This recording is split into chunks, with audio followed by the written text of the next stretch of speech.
webinaire consacré à la transformation digitale. En fait, ce cycle a été lancé à l'initiative de la commission innovation du CINOFDES. Le CINOFDES, c'est le syndicat des organismes de formation.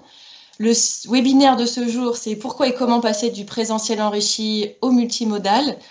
Je rappelle en quelques mots rapidement les règles du jeu. Donc, on a coupé vos micros, vous êtes très nombreux. Ce qu'on vous propose, c'est un format en gros de 45 minutes d'intervention de nos trois intervenantes, pardon. Et puis ensuite, on se laissera 10-15 minutes pour répondre à vos questions. Surtout, n'hésitez pas à utiliser le chat, ça nous permet justement de rebondir, d'en savoir plus aussi sur vos besoins, vos questionnements. Donc, pour précision aussi, ce cycle est enregistré. Donc là, le webinaire est enregistré et on pourra vous envoyer le lien vers le replay. Je rappelle enfin en dernière phrase, en fait, ce qu'on a souhaité, c'était surtout de faire témoigner des professionnels afin qu'ils puissent partager avec vous leurs expériences, leurs réussites, mais aussi les difficultés qu'ils ont pu rencontrer. Donc, je laisse tout de suite la parole à Frédéric, Cécile et Anne-Sophie.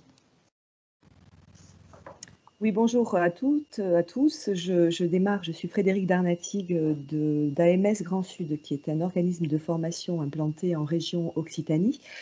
Je suis accompagnée de Cécile Garcia d'Afidel, également organisme occitanien, et d'Anne-Sophie Cabria, qui est la responsable de formation à distance d'AMS Grand Sud, donc une collègue à moi, on travaille ensemble.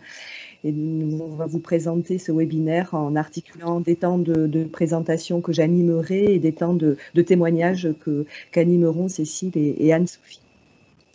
Voilà, donc l'intitulé, c'est pourquoi et comment passer du présentiel enrichi au multimodal. Donc, dans un premier temps, je vais rapidement laisser la parole à Cécile et Anne-Sophie pour qu'elles se présentent, et puis après, on en viendra aux questions concernant les différents points. Présentiel enrichi, multimodal, comment, pourquoi, voilà, c'est un peu l'objet de ce webinaire. Je vous laisse la parole à Anne-Sophie et Cécile. Allez, je démarre donc. Bonjour, ravi d'être parmi vous ce matin. Donc, moi, je suis là pour témoigner un petit peu du parcours de la FIDES, cette question du multimodal. Comme la diapo vous le montre, la FIDES est un petit organisme de formation, 20 salariés, qui est dans un environnement rural. Et dont le domaine d'intervention est plutôt sur le préqualifiant. Voilà, alors peut-être ce qui est intéressant, c'est de faire le lien avec la question d'aujourd'hui. 20 salariés, qu'est-ce qu'on peut dire? C'est certainement que cette question du multimodal et de l'arrivée dans le digital, eh ça concerne aussi les petits organismes de formation, comme la FIDEL. Pour notre part, on a commencé en 2011 à se poser cette question-là. On est rentré vraiment dans un processus d'élaboration, d'outils, de changement de nos pratiques dès 2011. Voilà. On a pensé, nous, que c'était un enjeu fort pour continuer à exister en tant que petit OF. C'était vraiment un objectif qu'il fallait atteindre. La ruralité, oui, c'est un élément important pour nous parce que c'était important de participer un petit peu à l'égalité des chances sur les territoires, du point de vue de l'offre de formation. Et puis, ça permet aussi de questionner les moyens, notamment la couverture en termes de réseau dans le rural, puisque il y a 10 ans de ça, il y avait encore beaucoup de zones blanches, c'est encore le cas, mais sur notre territoire. Et pour le préqualifiant, c'est vrai qu'on peut se dire d'une manière générale que ça s'adresse à des publics qui sont souvent éloignés de l'emploi, donc pas très à l'aise avec tous ces outils, etc. Et j'ai l'occasion de faire un petit récap de l'évolution, mais le constat final, c'est que ces gens-là ont pas mal de choses à gagner quand on les j'allais dire on les confronte, mais le mot est un peu fort, quand on les met dans des situations d'apprentissage un peu différentes. Voilà, mais j'y reviendrai. Alors, est-ce que je laisse peut-être la parole à Anne-Sophie pour prendre le relais sur la présentation, puis je reviendrai sur peut-être la genèse, comment on a fait tout ça. Ça marche. Donc bonjour, moi je suis Anne-Sophie Cabriat, responsable de la formation à distance pour AMS Grand Sud. Donc juste par rapport à la diapo que vous voyez, donc AMS Grand Sud, organisme implanté dans toute la région Occitanie avec 90 salariés aujourd'hui sur des territoires relativement urbains, ce qu'on a Toulouse, Montpellier, Nîmes, Béziers, mais également avec des petites antennes dans des zones beaucoup plus petites urbanités ou voire rurales. Et sur des formations également sur du préqualifiant. Donc AMS Grand Sud et la formation à distance, ça date depuis 2015, le vrai début. Donc l'interrogation sur le besoin d'anticiper un petit peu, enfin en tout cas d'y aller sur le numérique, c'est 2015. C'est l'époque où je suis arrivée à AMS Grand Sud. C'était donc avant tout pour une réflexion quand j'ai commencé à travailler avec AMS Grand Sud. C'était une réflexion sur déjà la mise en réseau des différents lieux de formation d'AMS Grand Sud et comment la FAD, c'est la formation à distance, pouvait permettre cette mise en réseau, notamment à travers une mutualisation des ressources pédagogiques créées par les formateurs. Donc c'est le premier axe qui a été développé. Ce qui a permis de réfléchir également à une architecture modulaire des contenus, comment finalement les contenus de formation allaient être un petit peu homogénéisés et construits de manière modulaire. C'était également un besoin, une envie de faire monter en compétence les formateurs sur des outils plus numériques, des outils de conception. C'était également pour essayer de trouver des réponses aux besoins croissants d'individualisation des parcours et d'entrée-sortie permanente dans les dispositifs. Donc c'était voir est-ce que cet outil de la formation à distance pouvait contribuer à mieux outiller les formateurs, mieux prendre en compte les besoins de chaque stagiaire. Et puis en plus, il y avait cette anticipation proche du fait que les prescripteurs, les clients allaient demander de plus en plus de formation à distance et le besoin de se positionner comme un acteur innovant dans ce domaine-là, de contribuer à tout ce qui est prise en compte de la fracture numérique et du besoin d'accompagner les publics qui peuvent être en situation de fracture numérique. Voilà, c'était rapide. Je te laisse la parole, Frédéric. Oui, juste peut-être Cécile, pour revenir sur la partie genèse.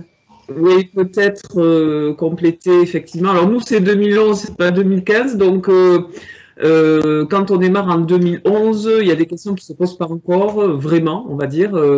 Ce qui nous intéresse, c'est vraiment de dématérialiser les ressources dans un premier temps. Alors pourquoi? Parce qu'on est dans un environnement rural. La FIDE est implantée dans le sud de la Haute-Garonne avec 3 sites, mais 12 lieux de permanence. Et donc, le fait d'avoir des ressources embarquées dans notre petite ordi, c'est quand même très facilitant. Et ça nous permet d'aller vers le public et d'inverser un petit peu, en tout cas, de solutionner quelques problématiques de mobilité sur la zone rurale. Il y a moins de transports en commun, etc. Faire revenir les personnes à nous sur un site central, c'est plus difficile que d'aller à eux. Donc, dématérialiser les ressources, c'était important. Bien sûr, dans cette idée-là, il y a aussi la mutualisation et l'unification des ressources. Donc, c'est vraiment le point de départ. Mais déjà, il y a une petite idée. On se dit, ce serait bien que les formateurs apprivoisent ces outils-là. On ouvre déjà quelques comptes à nos stagiaires pour d'abord, on s'en sert un petit peu entre guillemets de cobaye. Ça nous permet d'avoir des retours d'expérience et de faire évoluer nos outils. Mais déjà, on se dit que peut-être que la formation va aller vers ce type de modalité-là. Un point, on n'a pas conscience à ce moment-là de ce que ça va devenir quand même. On est encore beaucoup dans des modalités présentielles, face à face, étant donné notre public. Hein, voilà, un public qui est sur du préqualifiant, ça peut être des primo-arrivants par exemple, pour du français langue étrangère ou des savoirs de base. Donc, pour le moment, enfin, en 2011, on privilégie du face-à-face. Voilà. Ok, très bien. On va peut-être avancer, puis on reviendra sur les témoignages et on ira davantage sur les choix qui ont pu être faits en fonction justement de ce que vous décrivez là, les publics, etc. Et puis le comment on a fonctionné pour mettre en place la FAD dans ce contexte. Alors avant, peut-être que c'est intéressant, puisque le titre du webinaire, c'est bien pourquoi et comment passer du présentiel enrichi au multimodal. Peut-être que c'est intéressant de rapidement revenir sur les différenciations et les similitudes qu'il peut y avoir entre présentiel enrichi et multimodal. Donc, bon, de façon un petit peu rapide, hein, on prend 4 entrées pour essayer de définir ce présentiel enrichi et cette multimodalité dans leur différence. Les paramètres qui sont retenus là, c'est le lieu, le temps, les acteurs et les activités. Donc, lorsqu'on est dans des situations de présentiel enrichi, le lieu est a priori toujours le centre de formation. Je précise que le choix qui est fait là, c'est de parler de situations plutôt en centre, hein, de situations de formation en centre. On pourrait tout à fait, et ça serait l'objet d'un webinaire à lui seul, parler de ce qui relève de la formation en situation de travail, des plateaux techniques, etc. Bon, là, l'objet de la présentation, c'est vraiment la formation en centre. Donc, par rapport au présentiel enrichi, on est davantage sur une formation qui est proposée en centre de formation. Le multimodal, évidemment, propose d'articuler formation dans le centre de formation, mais également dans d'autres lieux qui peuvent être bien sûr le domicile du stagiaire, mais également des tiers-lieux, des espaces numériques de formation et que sais-je. Voilà, on peut tout à fait démultiplier les lieux de formation d'où seront suivis la formation. En ce qui concerne le temps, sur le présentiel enrichi, on est sur du synchrone, on accueille les personnes en centre de formation et on les forme sur le temps de la formation. Les personnes se forment également en synchrone lorsqu'on ajoute cette dimension multimodale, c'est-à-dire que synchrone et asynchrone sont articulés. Alors, synchrone, je viens de le définir, la synchrone, c'est quand la personne se forme seule en dehors du temps de formation ou sur le temps de formation, mais le formateur n'est pas en face à face avec lui sur un temps dédié à la séance de formation. Par rapport aux acteurs, le présentiel enrichi, a priori, met face à face un apprenant, un stagiaire et un formateur. Sur le multimodal, souvent, hein, le formateur a plusieurs casquettes. C'est un formateur, mais c'est aussi un tuteur, un médiateur, un accompagnateur. Alors, un accompagnant, pardon. C'est également le cas lorsqu'on est sur du présentiel enrichi, mais c'est vrai que ces différents acteurs ont tendance à prendre une épaisseur particulière lorsqu'on est dans la multimodalité parce que le tutorat, par exemple, est très très important pour pouvoir maintenir sur notamment les situations asynchrones, pour pouvoir maintenir les personnes dans une forme d'adhésion à la formation qui leur est proposée, de maintenir leur degré de motivation, etc. Et la fonction de tuteur prend une importance particulière dans les formations multimodales. Concernant les activités, pour terminer, sur le présentiel enrichi, on est sur des ressources qui sont matérialisées. Donc, quand je parle de ressources matérialisées, je parle de ressources papier, en fait, hein, des ressources que l'on distribuerait aux stagiaires pendant le temps de formation et auxquelles on peut ajouter des ressources dématérialisées, des activités réalisées sur ordinateur ou sur tablette ou sur smartphone, etc.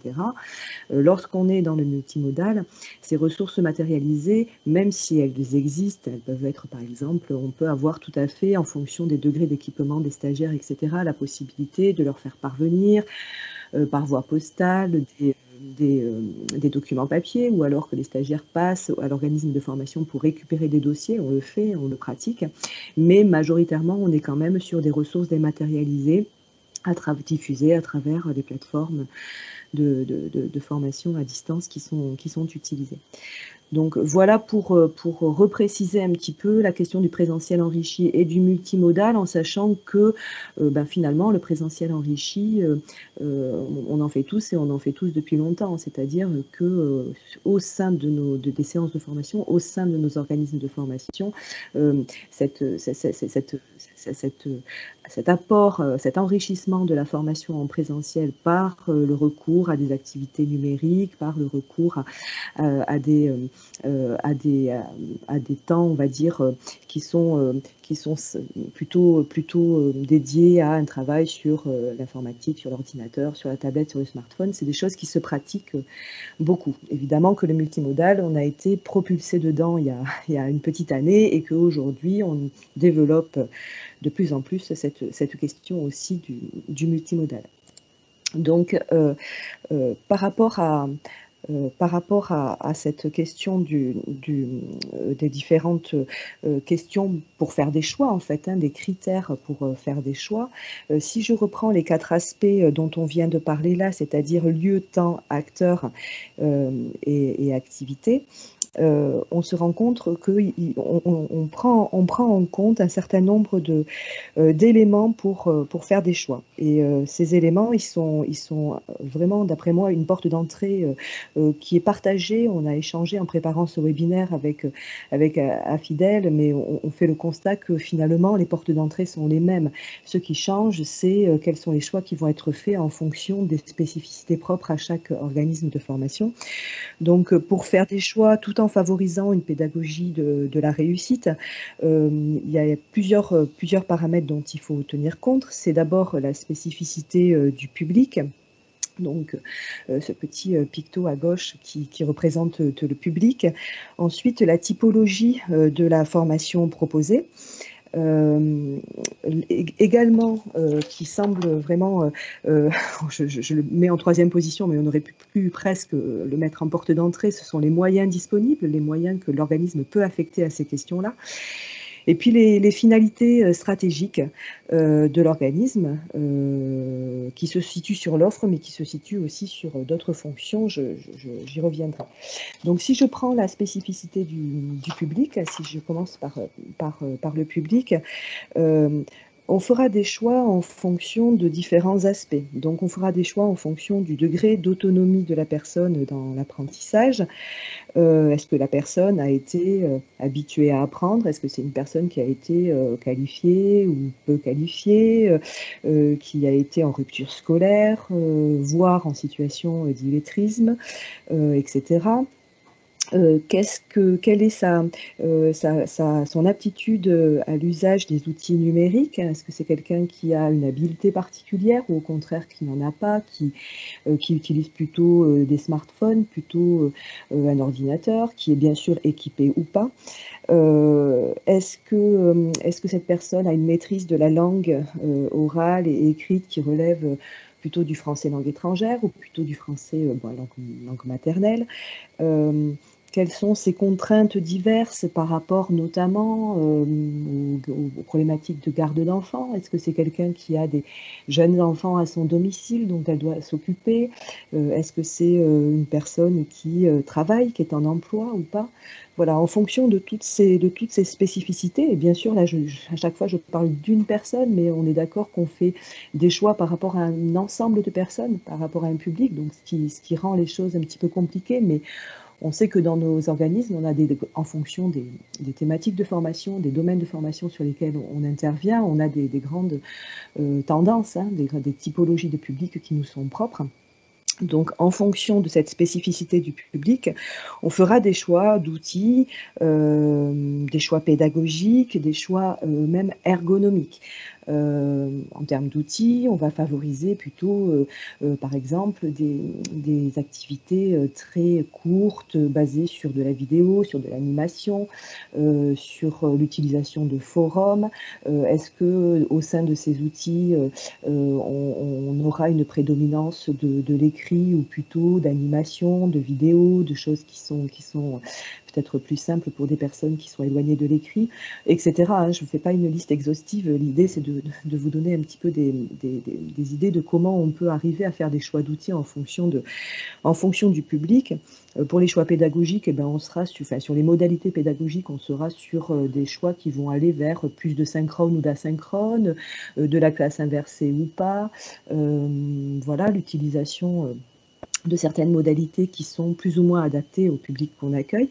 Et en termes d'ergonomie, c'est vrai que, alors pour le coup, peut-être que, je ne sais pas si Anne-Sophie en reparlera tout à l'heure, mais c'est vrai que sur l'ergonomie, par exemple, à AMS Grand Sud, on a fait vraiment le choix de travailler sur une charte graphique, sur une forme d'épuration des supports qu'on pouvait proposer, etc., tout simplement parce qu'on avait des publics qui étaient voilà, sur des dispositifs préqualifiants, peu autonomes dans les apprentissages, et qu'on a fait le pari que de leur proposer une ergonomie et un design qui soit assez simple, assez facile d'accès, assez intuitif, ça leur permettrait de rentrer plus facilement dans la formation à distance. Par rapport à la typologie de la formation proposée, on est un petit peu sur les mêmes contraintes, c'est-à-dire d'abord identifier quelles sont les formations que l'on propose. Est-ce qu'on dépend plutôt de la commande publique? Est-ce qu'on intervient sur de l'alternance, sur du marché libre? Est-ce qu'on s'adresse à des particuliers? Est-ce qu'on fait du préqualifiant ou du qualifiant? Est-ce que nos formats de formation sont courts? Est-ce qu'ils sont longs? Est-ce qu'on est sur des thématiques métiers ou plutôt sur des thématiques transversales, etc. Tous ces aspects nous amènent à faire des choix en termes d'ingénierie pédagogique, notamment en ce qui concerne l'architecture et la granularisation des contenus que l'on va proposer. C'est évident que si l'on intervient essentiellement sur du qualifiant, on répond à des référentiels qui sont des référentiels contraignants, donc sur lesquels on s'adosse pour construire notre ingénierie pédagogique. Si l'on est sur des marchés sur lesquels c'est davantage du préqualifiant, donc davantage souple, entre guillemets, par rapport aux marges de manœuvre que l'on peut avoir sur les cadres référentiels, là on est sur d'autres choix, et ce qui ne veut pas dire que c'est plus simple d'ailleurs, même certainement au contraire, mais qui nous amène à faire des choix en termes d'architecture et de granularisation de la formation. On a également des impacts concernant les modalités d'évaluation et ce qu'on appelle le tracking, donc tout ce qui relève du suivi de la participation des stagiaires. Concernant les modalités d'évaluation, là encore, je reprends l'exemple du qualifiant où on n'aura pas tout à fait les mêmes contraintes et on ne fera pas les mêmes choix que si l'on est sur des dispositifs préqualifiants. Par rapport aux moyens disponibles, on en reparlera tout à l'heure avec Cécile et Anne-Sophie, mais bien évidemment que ce qui relève des budgets, des moyens humains, que l'organisme est prêt à mettre à disposition sur la question de la FAD, ça a un impact direct sur les choix qui vont être faits. Par exemple, est-ce qu'on va faire des choix d'internalisation ou d'externalisation de la formation à distance? En d'autres mots, est-ce qu'on va décider de s'outiller en interne de ressources humaines et ou matérielles et techniques pour pouvoir développer la formation à distance, ou est-ce qu'on va s'adresser à des experts, à des personnes externes qui viendraient nous conseiller et nous faire des propositions d'accompagnement? Est-ce qu'on va faire des choix de solutions qui vont être plutôt gratuites? Alors, je le mets évidemment entre guillemets, on sait que rien n'est gratuit, mais plutôt sur des logiques d'open source, c'est-à-dire de licences disponibles en ligne sans abonnement payant, ou bien sur des solutions, on va dire clés en main un petit peu, qui sont proposées par des prestataires et qui sont dans ce cas-là payantes. Quels sont les moyens humains que l'on va affecter en interne? Est-ce qu'on va être davantage sur des logiques de mobiliser quelques experts en interne, quelques formateurs experts, on va dire, pour pouvoir commencer à développer la FAD, ou est-ce qu'on va faire reposer sur une personne qui sera chargée de développer la plateforme, de concevoir les ressources, d'animer les équipes de formateurs, etc. Et puis, voilà, est-ce qu'on va faire appel à un appui technique externe ou à un conseil externe? Le dernier point, ça concerne les finalités stratégiques de l'organisme. Alors, je m'appuie sur le précédent webinaire qui a été animé par Jacques Pretodo du CAFOC de Nantes, et qui avait une approche, le webinaire s'intitulait « Quel positionnement stratégique pour mon virage digital ?» Et donc, il s'était appuyé sur trois portes d'entrée, là aussi. Donc, digitalisation de l'offre, tout ce qui relève de la fonction marketing et de la communication, donc la promotion et la vente, et tout ce qui relève de la gestion administrative. Il avait expliqué qu'en fond, voilà, que la digitalisation ne portait pas que sur l'offre, mais évidemment sur ces deux autres composantes.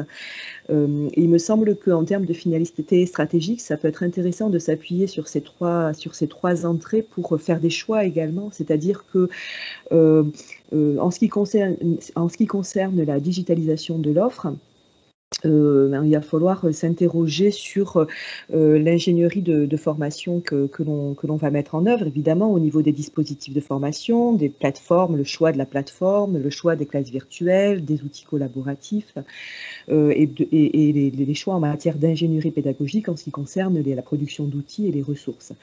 Mais sur les questions de fonction marketing, etc., il faut aussi s'interroger sur quel segment de marché on est, sur comment on vend, comment on commercialise, qui sont nos clients. Et cet aspect-là doit faire partie, selon moi, des choix qui seront faits pour répondre aux finalités stratégiques de l'organisme. Et également le dernier point de la gestion administrative de l'offre, qui concerne la particularité des marchés que l'on met en œuvre. Est-ce que l'on doit... est-ce qu'on est plutôt sur des marchés publics ou sur des marchés privés? Est-ce que l'on doit suivre et comment on doit suivre la participation des stagiaires, et quels sont les éléments de preuve que l'on doit délivrer, les certificats, les attestations réglementaires, comment on justifie de la réalité de la réalisation de l'offre et du suivi de l'activité? C'est un élément fort qui ne concerne pas directement la digitalisation de l'offre pédagogique, mais qui, selon moi, est un aspect important à prendre en compte au moment où on doit faire des choix. Donc c'était ces trois aspects-là qui me semblaient être intéressants de valoriser pour ce dernier point qui concerne davantage la stratégie et qui aurait certainement peut-être dû être proposé en premier lieu. Voilà, donc une fois que ça a été mis en lumière, c'est peut-être intéressant de revenir vers les témoignages davantage terrain peut-être d'Affidel et d'AMS, pour voir un petit peu comment, à travers justement ces différents paramètres, les choix ont été faits par vos organismes. Donc on peut peut-être commencer par Affidel pour voir un petit peu comment ça s'est déroulé dans le temps en termes de chronologie, et comment vous avez fait les choix en fonction de ces paramètres. Je te donne la parole, Cécile. Très bien. Alors, peut-être commencer par le choix de l'outil, puisqu'il a été fait en 2011. Donc, à l'Affidel, nous, on a fait le choix d'un LMS open source. Frédéric vient d'en parler. Et on a choisi Moodle. Moodle parce que c'était déjà un outil qui était déjà connu, qui avait une réputation de fiabilité, qui était modulaire, parce qu'au moment où on se lance dans cette aventure, on ne sait pas où on va, et donc la spécificité de l'open source, c'est que ça permet de développer ou de faire développer, on va dire, n'importe quelle fonctionnalité, réalisées par d'autres structures et qui sont mises à disposition de la communauté. Donc, ça laisse un champ des possibles relativement ouvert. Et donc, en 2011, puis il n'y a pas pléthore non plus d'offres. Hein. Il y a des outils qui ressemblent plus à de la formation un petit peu sur étagère, mais le choix, c'est vraiment de la FIDEL, c'est d'internaliser. Du coup cette compétence. Donc, tous les formateurs en 2011 sont formés à la création des contenus à la FIDEL. Ils sont tous impliqués avec voilà, plus ou moins d'intérêt en fonction de chaque parcours professionnel et chaque personnalité, mais en tout cas, tout le monde est impliqué. L'étape suivante, c'est l'étape de 2015, où là, le groupe de formateurs qui va vraiment poursuivre le travail sur la plateforme va se réduire. Il va y avoir plus qu'un groupe, un pôle de conception, on va dire, oui, un groupe de 5 formateurs. Et là, ils vont pas travailler uniquement sur les contenus, mais ils vont travailler sur les tests, c'est les prémices des premières, des évaluations actuelles, puisqu'on commence à se dire que on va intégrer des évaluations dans notre outil, notre plateforme, qui s'appelle Déclic chez nous. Voilà. Si je parle de Déclic, en fait, c'est la plateforme. Et puis 2018, là, il y a vraiment une étape importante. C'est vraiment une étape on peut parler de refonte de la plateforme développée en interne. Et puis pas que de la plateforme, mais il y a aussi une refonte, une évolution, on va dire, des pratiques fortes, puisque là, on va commencer à rentrer, vraiment se poser la question de modalité, de multimodalité. Voilà. Alors pourquoi en 2018 c'est une étape importante? Parce que les cahiers des charges des commanditaires, notamment le commanditaire régional sur le préqualifiant, donc va impliquer des réponses qui intègrent des parcours individualisés. Ça, c'est vraiment la raison majeure. On a besoin d'avoir des parcours qui répondent vraiment à des besoins plus précis, plus aiguisés de nos stagiaires. On a besoin aussi de pouvoir faire des positionnements efficaces par rapport à l'individualisation. On a besoin d'avoir un tracking, de suivre le parcours pour pouvoir le faire évoluer au fur et à mesure de la formation.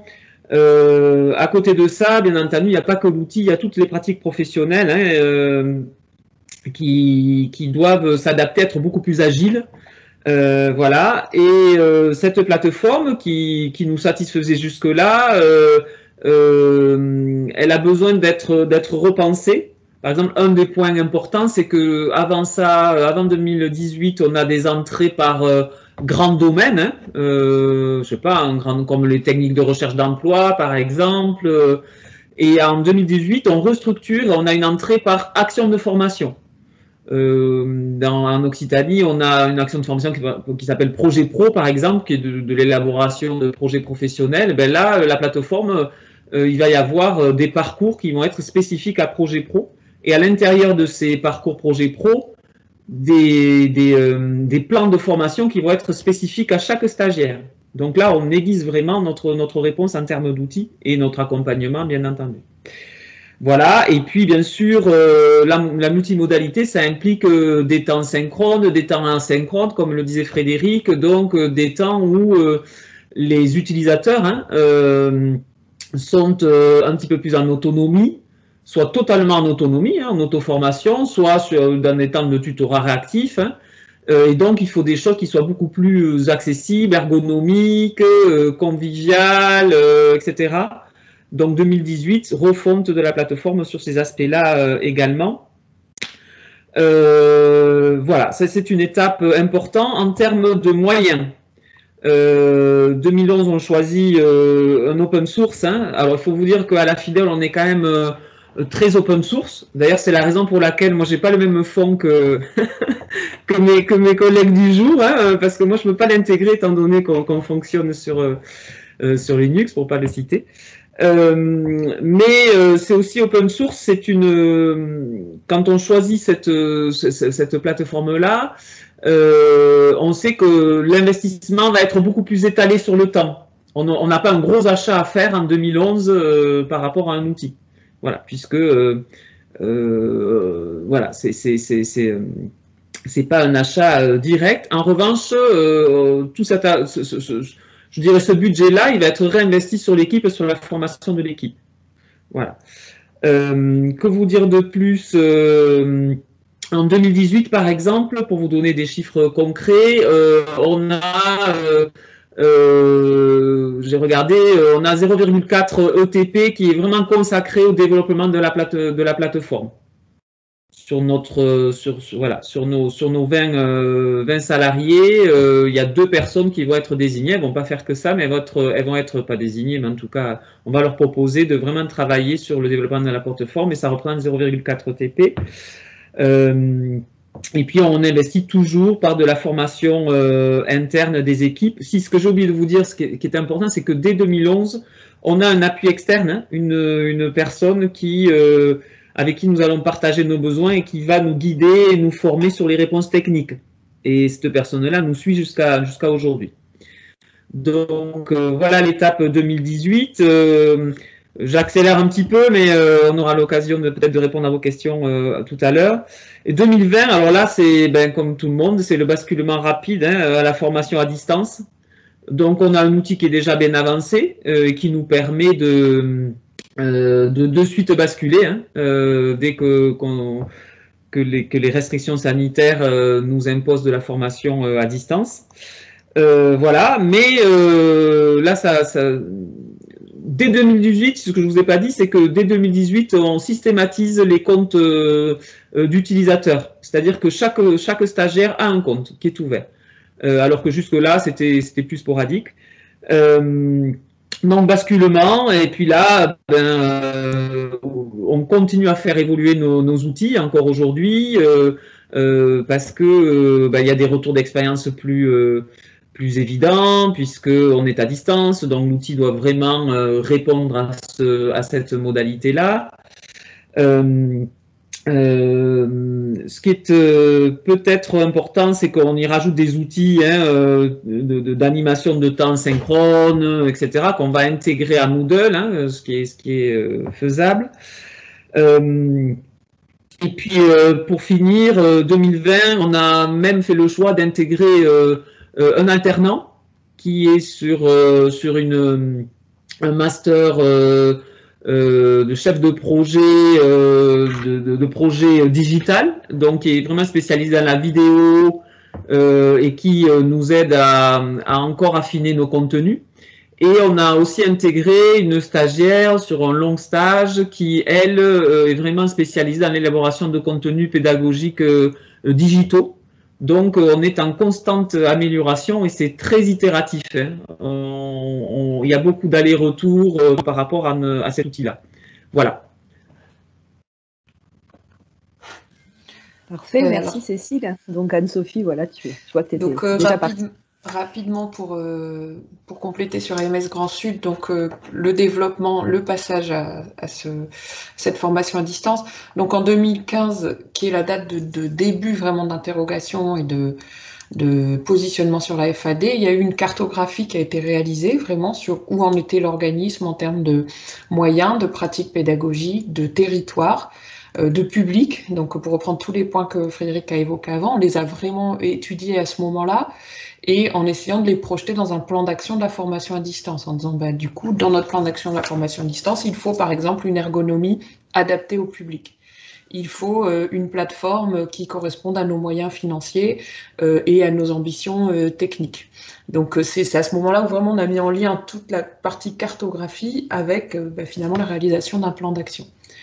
Ce plan d'action a permis de mettre en place, prendre la décision de mettre en place une plateforme. Donc l'outil est le même que chez Affidel, c'est la plateforme Moodle qui est donc un open source, pour des raisons évidentes de coût, mais surtout une envie forte dès le début d'avoir une montée en compétences en interne et d'avoir nos outils, la main sur nos outils. Donc ça, c'est vraiment un choix de l'open source, mais il pourrait y avoir d'autres choix, au contraire, de solutions clés en main avec des prestataires. Donc, ça a permis rapidement la mise en place de cette plateforme, la mutualisation de ressources. Je passe à 2017 là, sur la diaporama. Donc, 2017, c'est une année importante en termes d'investissement justement pour AMS Grand Sud, parce que concrètement, il y a un service pédagogique qui a été créé avec au sein du service 3 équivalents temps plein de concepteurs, c'est-à-dire 3 personnes qui sont sur de la conception. Enfin, 3 équivalents temps plein, c'est plutôt 5 personnes, sont tous des formateurs en activité, mais qui ont entre 2 et 3 jours par semaine de temps de conception et qui sont pilotés par moi-même et Frédéric selon les missions donc voilà, il y a vraiment un poste de responsable de formation à distance, c'est mon poste. Et donc, c'est moi qui vais m'assurer de la mise en adéquation entre les demandes, les temps disponibles, les besoins, etc. Les outils. J'ai vu dans le chat une question sur les outils. Donc, nous, concrètement, nos outils, c'est une plateforme LMS, donc c'est une plateforme de distribution de contenu open source. Et après, on s'est équipé petit à petit d'outils de conception qui peuvent être des gratuits en ligne comme des Geniali ou des Powtoon, des logiciels d'animation qu'on peut trouver en ligne.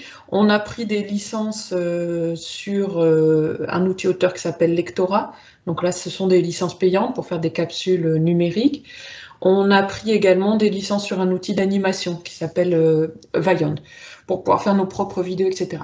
Et en parallèle, on a mis en place, d'où l'investissement quand même conséquent, un studio vraiment multimédia dans une de nos antennes à Toulouse, qui est amené dans lequel il y a une caméra, quelques lumières, dans lequel on fait de la prise de son, on fait du montage vidéo, etc. Donc là, c'est vrai qu'il y a eu un choix d'investissement assez fort pour pouvoir finalement réaliser en interne tout ça. Et pour revenir, oui, j'écrirai les noms des outils. Pour revenir sur les méthodes agiles dont parlait Cécile, c'est vrai qu'on est complètement sur ça.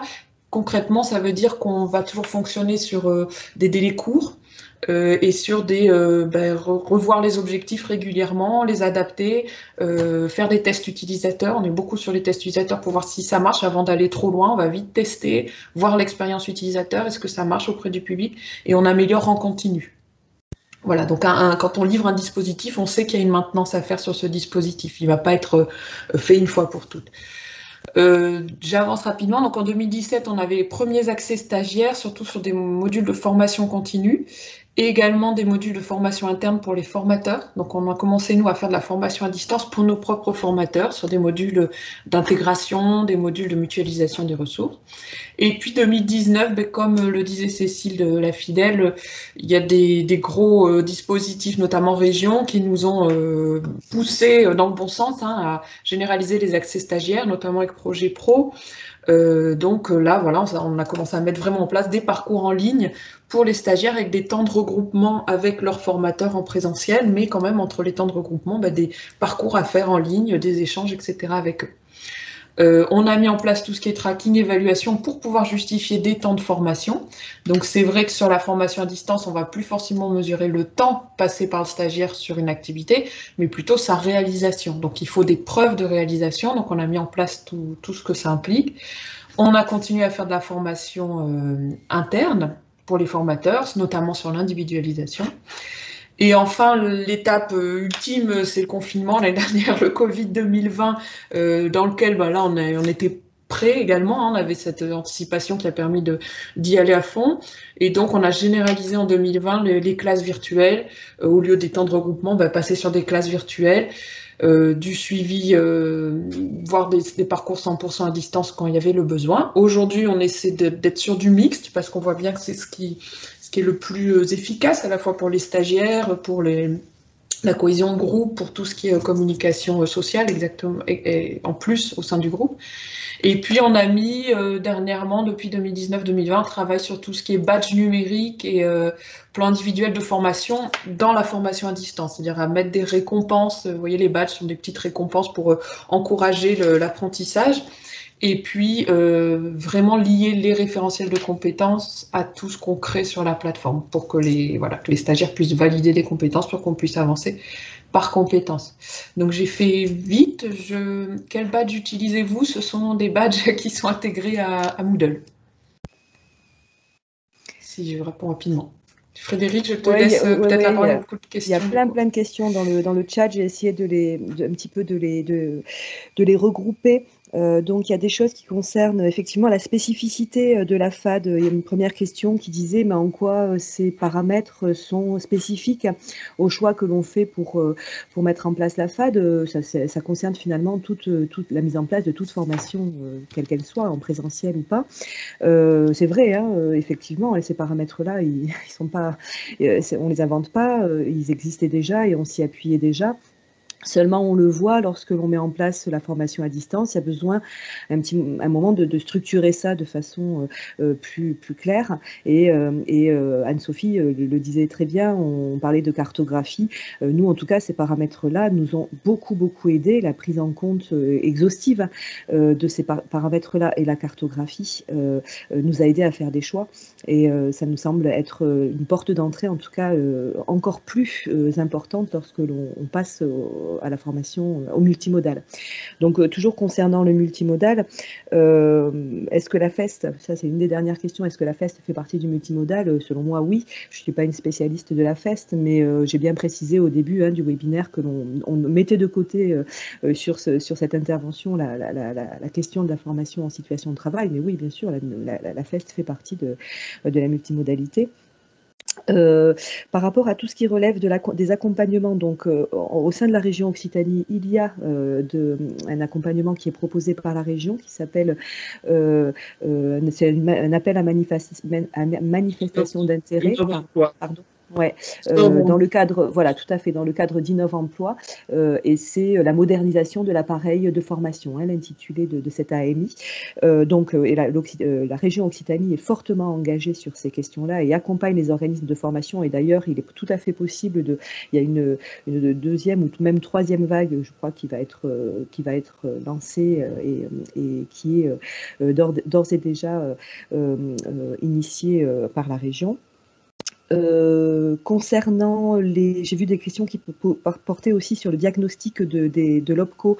Alors bon, l'OPCO, c'est Acto pour la branche d'information. C'est vrai qu'aujourd'hui, on a, ça se fait, je pense, de façon et nationale et régionale. Il y a des axes vraiment forts qui sont initiés par l'OPCO sur les questions de l'accompagnement des équipes à la digitalisation. Mais au-delà de ça, on voit localement aussi, et c'est le cas en Occitanie, des initiatives qui sont menées par l'OPCO pour pouvoir mettre en place des POEC. Et donc là, c'est le cas actuellement avec la mise en place d'une POEC pour pouvoir accompagner des formateurs à monter en compétence sur la question du digital, puisque ça répond à une demande forte des organismes de formation. Je rebondis, alors j'essaye de faire du lien et des transitions intelligentes entre les différents éléments du chat, c'est pas forcément, c'est un peu périlleux, mais je rebondis aussi sur une question que j'ai vue qui concerne l'agilité, en disant mais oui, on parle beaucoup, c'est un peu galvaudé ces histoires d'agilité, de fonctionnement itératif, etc. Certes, on en parle beaucoup et des fois sans trop savoir ce que ça recouvre. Ceci dit, ça prend, je trouve, une dimension très prégnante dans l'accompagnement des équipes. Et tout à l'heure, je n'ai pas appuyé dessus, mais sur une des diapos qui vous a été présentée, il était question de, je ne sais pas si c'est celle qui est à l'écran actuellement, voilà, tout à fait, c'est sur les mises en œuvre des deux organismes de formation. On voit qu'on continue sur toute la mise en place, toute la durée de la mise en place du plan de développement de la formation à distance. Il y a l'accompagnement des équipes et la mutualisation des ressources. Et ça, c'est vrai que ça reste un point très fort, un point important, et qui questionne beaucoup les questions d'agilité au sein des équipes, au sein du management des organismes de formation, et on y est confronté en permanence, c'est-à-dire qu'on est en lien avec les dernières réformes, etc., face à des injonctions d'individualisation de plus en plus fortes qui nous amènent à faire des choix en termes d'individualisation des parcours, en termes d'ingénierie pédagogique, qui ont un impact direct sur les équipes des organismes de formation qui doivent mettre en œuvre ces choix. Et on a en permanence en train de faire preuve d'agilité, et je pense que c'est très concret en fait, voilà, de pouvoir faire des allers-retours avec les équipes, de pouvoir réajuster en permanence les éléments qui sont proposés. Hier, on ne proposait pas de badge, aujourd'hui on en propose parce qu'on voit que de plus en plus il y a la nécessité de pouvoir gratifier les stagiaires, que ça rentre dans le cadre des cahiers des charges auxquels on répond, etc., etc., et que tout ça va très vite et que ça demande une forme d'agilité ou en tout cas de capacité forte de réactivité face à la demande. Voilà. Donc, bon, du coup, comme je parle, je n'ai pas continué à suivre le chat, mais ce dernier point concernait une question par rapport aux réformes. Hein. Oui, bien sûr, les réformes ont eu un impact, les dernières 2014 puis 2018 ont eu un impact important sur ces choix que l'on a dû faire, ce à quoi on est aujourd'hui confronté. Alors, voilà, je reprends un petit peu le chat. Je ne sais pas, Élodie, si de ton côté, tu as noté des choses à côté desquelles je serais passée. Il y a beaucoup de questions sur l'accompagnement. Surtout, n'hésitez pas. Nous, on est évidemment partants pour organiser de nouveaux séminaires, de webinaires, pardon. L'idée, c'est bien de proposer des témoignages, des réponses, des interventions d'experts aussi, pour répondre à vos besoins. Donc, surtout, soyez précis sur les questionnements que vous pouvez avoir hein, sur l'accompagnement. Oui, mais du coup, voilà, quel questionnement vous avez aujourd'hui ? Quel type de témoignage vous souhaiteriez. Soyez plus précis possible, ça nous permet... Et surtout, n'hésitez pas, hein, parmi vous, là vous êtes très nombreux, si certains veulent aussi témoigner de leurs expériences, c'est avec plaisir hein, qu'on les accueillera. On a lancé ce cycle pour toute l'année, donc n'hésitez surtout pas. Moi, j'avais vu des questions sur la FEST. Précision, Élodie, oui, voilà, sur la FEST, exactement. C'était là où je voulais en venir parce que je vois ce point dans le chat. Effectivement, quand je parle de multimodalité et d'AFEST, la FEST est une des composantes comme la formation à distance. Hein, donc, il ne s'agissait pas de faire de la FEST à distance. Voilà, je précise, ce n'était pas le propos. Ensuite, par rapport à l'accompagnement, non, Business est un des organismes qui accompagne, mais ça n'est pas Business qui nous accompagne. Il y a aujourd'hui des prestataires qui ont été retenus par la région Occitanie, donc ils sont au nombre de 4 de mémoire, et donc voilà, c'est en fonction des besoins des organismes que sont déterminés les prestataires qui vont réaliser l'accompagnement.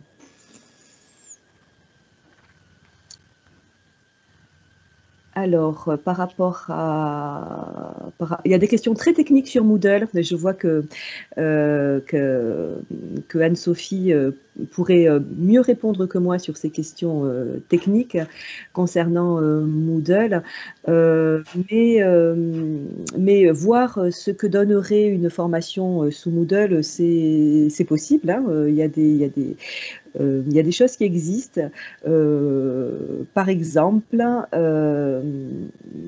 AMS a conçu un module qui s'appelle Citizen, qui est un module d'éducation à la citoyenneté, qui est en accès libre. Alors, je vous cite celui d'AMS parce que c'est plus facile pour moi, c'est celui que je connais, bien sûr, mais qui est en accès libre auquel les personnes qui souhaitent voir un petit peu ce qu'on peut faire sous Moodle peuvent tout à fait se connecter. Donc, on peut donner cette adresse dans le chat. Anne-Sophie, je ne sais pas si c'est possible de donner le lien vers Citizen, si les gens veulent aller voir. C'est une première porte d'entrée pour vous rendre compte. Oui, bien sûr, pardon, je viens de le mettre. Pour les questions sur Moodle, et j'ai répondu rapidement par écrit. Il y avait une question sur les compétences, en fait, pour ce genre de plateforme. Donc, il n'y a pas besoin d'être informaticien, ça c'est sûr. Après, il y a une partie installation qui là demande des compétences informatiques parce qu'il y a une base de données installée, parce qu'il y a il faut s'assurer d'une bonne installation pour être sûr qu'après tout fonctionne. La question de l'hébergement aussi est importante. Est-ce qu'on choisit un hébergement chez soi, sur son propre serveur, c'est pas conseillé. Un hébergement sur un hébergement peu onéreux type OVH, etc., ou de switch, qui peuvent être tout à fait satisfaisants. Ou alors un hébergement vraiment avec un prestataire qui, là, va faire une sécurisation, qui va être capable de restaurer tout ce qu'il faut restaurer quand il y a besoin de restaurer. C'est encore plus conseillé, mais c'est un prix supérieur. Après, une fois que la plateforme est installée et les premières configurations faites, une personne admin n'est pas forcément un informaticien. Ça peut être quelqu'un juste formé à administrer Moodle. C'est ce genre de plateforme, justement, c'est de l'open source, donc c'est beaucoup en forum, on va beaucoup aller chercher les informations quand on ne sait pas le faire. C'est comme ça que ça marche. Ou alors on peut trouver une formation, il y a des prestataires qui organisent des formations pour être admin Moodle, etc. Un hébergement chez soi, juste pour terminer, parce que ça dépend en fait, si ça peut être très bien, mais ça dépend de vos flux de connexion, vos bandes passantes, etc. C'est-à-dire au plus vous allez avoir de gens qui vont se connecter à votre plateforme, au plus ça va prendre de la bande passante sur votre propre serveur. Donc il y a un moment où ça peut vous gêner, vous limiter dans vos pratiques, mais après ça peut tout à fait marcher. Il est 9h59. Elodie, je pense que ça va être le moment de clôturer pour qu'on soit bien dans les temps et qu'on respecte le créneau qu'on s'était fixé. Donc voilà, je ne sais pas si tu veux conclure, tu n'as pas ton micro, Elodie. Oui, merci à tous. On a bien noté toutes vos réactions, vos propositions, vos questionnements. Donc, ça nous donne bien sûr des idées pour la suite, pour l'organisation de nouveaux webinaires. Et je rappelle que vous êtes les bienvenus pour les co-animer avec nous. Voilà. Très bonne journée à tous. À bientôt. Au revoir.